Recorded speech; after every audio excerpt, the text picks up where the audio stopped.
Hello guys, welcome to my YouTube channel. This is Kuya Potpot Vlog no, at meron tayong isang reaction video mula po kay Kalingap Jeric TV guys. At siyempre, bago tayo magsimula ay mag-shoutout po muna tayo. May galap shoutout po sa ama ng Kalingap na si Kuya Bal Santos Matubang, Ate Edna Vlogs, Kalingap Rob, 10 na kanyang mga kasamahan. At siyempre, may galap shoutout din po sa lahat po ng sumusuporta kay Kalingap Jeric. Ganun din po sa lahat po ng sumusuporta sa Tambalang EDC.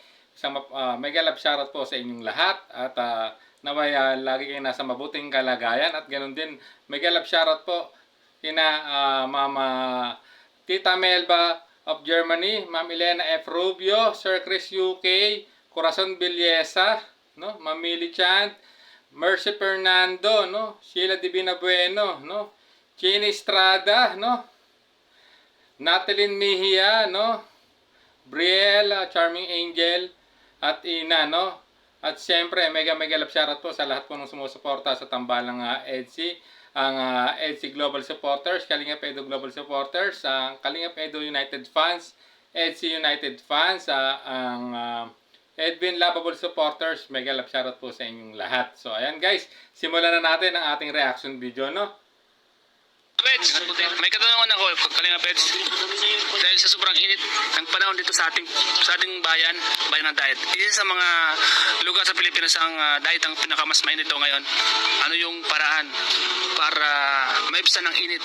Anong ginagawa mong paraan ngayon, Kalinga Peds? Para maibsan yung Init na nararamdaman natin ngayon. bawasan ko na yung pag-gym.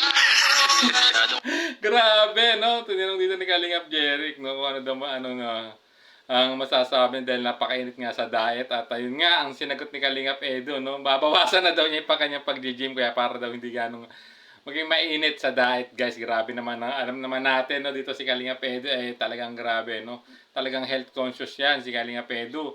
At talagang nag-gym yan, no? Talagang ano siya, routine niya yan, guys. So, sundan pa natin, no, guys, ang kanilang pag-uusap ni Kalingap Jeric TV at ni Kalingap Edu. painit ng Joke lang po.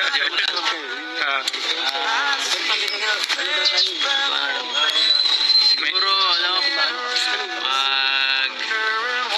maligo na lang tayo sa ilog. Maliban sa paligo, may gusto ba kang kainin pag tag-init? May gusto ko bang paborito pag tag-init? Ano ba yung mga gusto mo? Ito ko ay siya lang.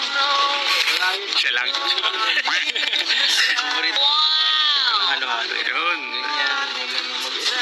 Mag-isip, malamig. Solusyon eh. Siguro huwag ka magparalyze pag mainit kasi ang hirap lang lumabas. Tama yun. Isa yun sa mga dapat gawin natin. No? Huwag nang maglalabasan. Hindi natin maiwasan kasi nag-ian tayo. Yes, tama naman, no. Isa sa mga sinabi din ni Kalingap Edu, no, maligo sa ilog o kaya mag-swimming, guys, no, para maibsan talaga yung init at kumain ng mga refreshing na pagkain tulad ng halo-halo, ice cream, mga prutas, mga fruit shake, no, para talaga maibsan ng init. At siyempre, pinaka-the best pa rin, guys, no, kung huwag na lumabas ng bahay, kung hindi naman importante yung pupuntahan, no. Dahil alam naman natin, grabe po talaga ngayon ang init dito sa ating lugar dito sa Pilipinas, guys. So, sundan pa natin kung ano pa yung sasabihin po ni Kalingap Edo rito, no? Yun. Gawain ng mga aning. Dahil kasing love team sa dahit. Kaya nasobrahan tayo siguro dito sa sobrahan sa love team dito sa dahit. Sobrang magpakilig yan. Grabe.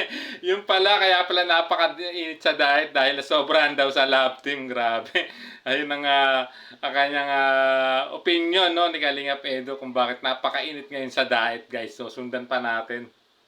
Sobrang init ng love team, ano? Sobrang init ng love team ngayon guys. Kaya nagkaroon ngayon dito. Ay, congrats nga pala, Edsa. Sa dahit lang. Talagang ang love team niya ni Bibian siya ay pinag-uusapan ngayon. Congratulations. Salamat po. Isa sa mga nakapagpainit ng panahon. Pinagsabay kasi ang EDC at Jomcar sa isang araw kaya nag-global warming sa dahit. Kaya nga, Narinig nyo, guys, no? Kaya pala nag-global warming sa diet na nagsabay ang Tambalang EDC at Jomcar, no? Kaya lalo na nagpainit, no, ng panahon, no, sa diet, no? At ayan, ano nga naman talaga, grabe. Napakahati sa love team naman tong dalawang to, itong EDC at Jomcar. Kaya ito yung sabi ni Kalingap Edu, no? Talagang mukhang tama ang nabanggit niya kanina, mukhang nasobrahan na sa love team, no? Ang diet, guys. So, sundan pa natin. Yun ang dahilan kung bakit mainit ang panahon sa diet. Yun. Mga Kalingap, alam nyo na po kung bakit mainit sa diet ha. Ngayon, yan po ang tsurya ngayon. Salamat, Eds! Pero pala. Kasi nung nagkasabay yung global, yung headset, yung car, lahat ng cellphone dito sa diet, ginamit. Sabay-sabay ano? Oo, nasobrahan sa nasobrahan sa pagpanood. Yan. Kuminit. Nag-overheat yung mga Nagdag pa ng mga kauban nating OFW ano? patay tayo dyan. Sobrahan na.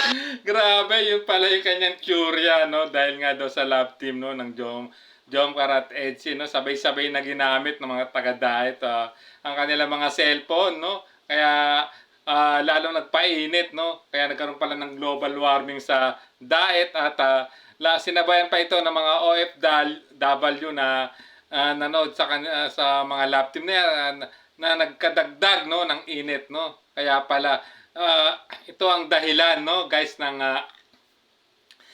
pagiging mainit ngayon sa diet, guys, no. Nasobrahan pala sa lab team, guys. So sundan pa natin. Sa mga taga-diet. Umuoperate ang Number 1 sa buong Pilipinas ngayon. kaya grabe. Number 1 tayo sa pinakamainit na bayan sa buong Pilipinas. Imagine mo yun. Salamat din sa. Salamat, Eds. Grabe, kaya pala number 1 na pinakamainit sa buong Pilipinas ang diet dahil sa sobrahan sa lab team. Kaya pala, guys, so ayan, alam nyo na. Kaya pala napakainit ngayon sa diet. Sila pala ang naging sanhi nito, guys, no? At syempre, hanggang dito na lang ating maikling reaction video, guys, no? Maraming salamat. At syempre, bago tayo tuloy magtapos ay, guys, no? Sa mga hindi pa po nakasubscribe sa mga channel po ni Kuya Bal Santos Matubang, Ate Edna Vlog Kalingap Rab, at syempre, ang may-ari ng video na si Kalingap Jeric TV o second channel po siya ni Starax TV, guys. Pakisubscribe ang kanyang second channel na Kalingap Jeric TV, guys. At syempre, hanggang dito na lang po ang ating reaction video. Maraming salamat po. Hanggang sa muli po nating reaction. Bye-bye! There's a vlogger named Kuya Pot, spreading good vibes, giving all he's got.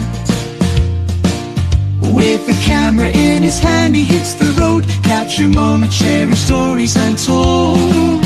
Kuya Pot, he's the one we adore, bringing smiles, he's got so much more. In this crazy world, he is a ray of light.